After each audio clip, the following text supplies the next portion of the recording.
اردو ادب کی Virginia wolf کہلانے والی عہد ساز ناول نگار قرۃ العین حیدر کی موت کے بعد بھی یہ سوال تشنت ہے کہ سن 1961 میں انہوں نے پاکستان چھوڑ کر ہندوستان کی شہریت کیوں اختیار کر لی تھی۔ بعض تاریخ دان ان کے اس فیصلے کو ایوب آمریت کے دوران نافذ کردہ سخت سینسرشپ سے منسوب کرتے ہیں اور بعض اسے ذاتی مجبوریوں پر مبنی فیصلہ قرار دیتے ہیں۔ لیکن وجہ جو بھی ہو، قرۃ العین حیدر پاکستان چھوڑ کر اپنی جنم بھومی واپس چلی گئیں اور پھر وہیں دفن ہوئیں۔ اس حوالے سے قدرت اللہ شہاب اپنی مشہور زمانہ کتاب شہاب نامہ کے باب صدر ایوب اور ادیب میں لکھتے ہیں کہ جب مارشل لا نافذ ہوا تو اس کے ساتھ ہی اخبارات پر بڑی کڑی سینسرشپ لگ گئی اور افواہیں پھیلانا بھی جرم بن گیا تھا۔ مارشل لا لگتے ہی ایک روز صبح سویرے قرۃ العین حیدر میرے پاس آئے، بال بکھرے، چہرہ اداس، آنکھیں پریشان۔ آتے ہی بولیں کہ اب کیا ہوگا؟ میں نے پوچھا کہ کس بات کا کیا ہوگا؟ اس پر اینی نے کہا کہ اب ادبی ٹنڈو خانوں میں بیٹھ کر لوز ٹاک کرنا بھی جرم ٹھہرے گا۔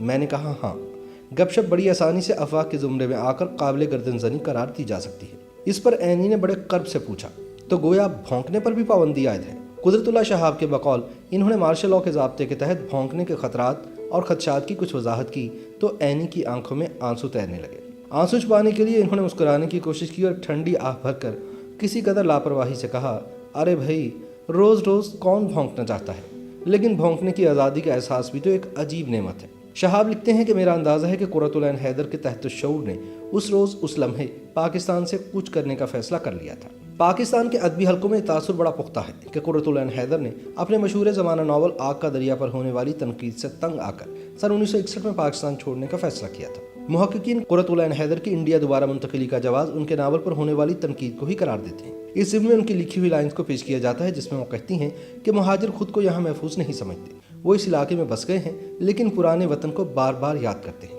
ادبی ناقدین کا ماننا ہے کہ قرۃ العین حیدر نے ہجرت کے روحانی کرب کی بہت اچھی تصویر کھینچی ہے۔ معلوم ہوتا ہے کہ یہی روحانی کرب ان کو واپس ہندوستان لے گیا۔ اردو ادب کی سب سے بڑی فکشن رائٹر قرار پانے والی قرۃ العین حیدر 20 جنوری سن 1927 کو اتر پردیش کے شہر علی گڑھ میں پیدا ہوئی۔ ان کے والد سجاد حیدر یلدرم اردو کے پہلے افسانہ نگار شمار کیے جاتے ہیں۔ اندر پریسٹ کالج دہلی سے تعلیم مکمل کرنے کے بعد انہوں نے لکھنؤ یونیورسٹی میں داخلہ لیا اور سن 1947 میں تقسیم ہند کے بعد پاکستان آ گئے۔ اس کے بعد کچھ وقت وہ برطانیہ میں بھی رہیں۔ پنڈت جواہر لال نہرو سے لندن میں ان کی ملاقات بھی ہوئی۔ کہتے ہیں کہ نہرو نے انہیں ہندوستان لوٹ آنے کے لیے کہا تھا اور پھر سن 1961 میں اینی مستقل طور پر بھارت چلی گئی۔ وہ نوئیڈا منتقل ہونے سے قبل 20 برس ممبئی میں رہی۔ نوئیڈا میں ہی ان کا انتقال ہوا۔ وہ ساری عمر قواری رہیں۔ اپنے مشہور ناول آخر شب کے ہمسفر کے لیے سن 1989 میں انہیں بھارت کے سب سے باوقار ادبی اعزاز گیان پیٹھ انعام سے بھی نوازا گیا، جبکہ بھارتی حکومت نے انہیں سن 1985 میں پدم شری اور سن 2005 میں پدم بھوشن جیسے اعزازات بھی دیے۔ آج بھی قرۃ العین حیدر کا شمار اردو ادب کے ان لکھاریوں میں ہوتا ہے جنہوں نے اپنے اسلوب کے ذریعے افسانہ اور ناول نگاری کو ایک منفرد حیثیت بخشی۔ قرۃ العین حیدر صرف ناول نگاری کے لیے ہی نہیں بلکہ اپنے افسانوں اور بعض مشہور تصانیف کے تراجم کے لیے بھی جانی جاتی ہیں۔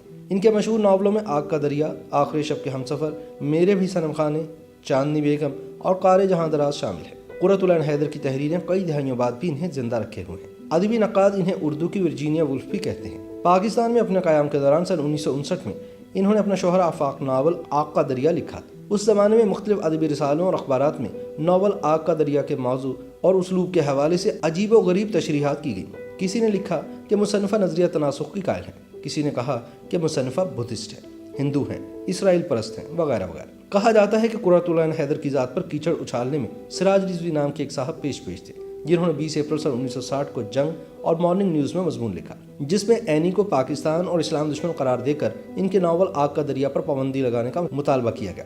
لیکن اس مضمون مہم کی گرد تب بیٹھ گئی جب قرۃ العین حیدر کی طرف سے قانونی نوٹس ملنے پر سراج رضوی نے معافی مانگ لی۔ ایک اور روایت کے مطابق مصنفہ کو اس ناول کی اشاعت کے بعد پاکستان میں بے حد ستایا گیا، ان پر عرصہ حیات تنگ کر دیا گیا اور بالآخر انہیں ہندوستان میں پناہ لینا پڑی۔ ہندوستان میں بھی اب تک یہی بات مشہور ہے کہ پاکستان میں ان کے ناول پر پابندی عائد کر دی گئی تھی۔ پھر یہ جھوٹی کہانی بھی کھڑی گئی کہ اس کتاب کی رائلٹی نے دونوں ممالک میں مصنفہ کو مالا مال کر دیا تھا۔ لیکن عبرتناک حقیقت یہ ہے کہ دسمبر سن 1959 سے لے کر آج تک مکتبہ جدید لاہور نے اس ناول کے قطعی فری ایڈیشن شائع کیے ہیں۔ جدید اردو ادب کی تاریخ میں یہ پہلا قصیر الاشاعت ناول ہے جس کی رائلٹی کا ایک پیسہ بھی اس کے لکھنے والے کو آج تک نہیں ملا۔ قرۃ العین حیدر کی پاکستان سے انڈیا منتقلی کے حوالے سے یہ کہانی زیادہ مشہور ہے کہ آگ کا دریا ان کی انڈیا منتقلی کا سبب بنا، لیکن اس بارے میں قرۃ العین حیدر کا قلم اور زبان دونوں خاموش رہے۔ انہوں نے کبھی بھی پاکستان سے اپنی انڈیا منتقلی کے بارے میں کوئی عوامی تبصرہ نہ کیا اور نہ ہی اس سلسلے میں کوئی تحریر لکھی۔ انڈیا منتقلی سے قبل وہ انگلستان بھی گئی تھی۔ اپنی انگلستان روانگی کی کہانی وہ اپنی سوانح عمری قارِ جہاں دراز میں یوں لکھتی ہیں،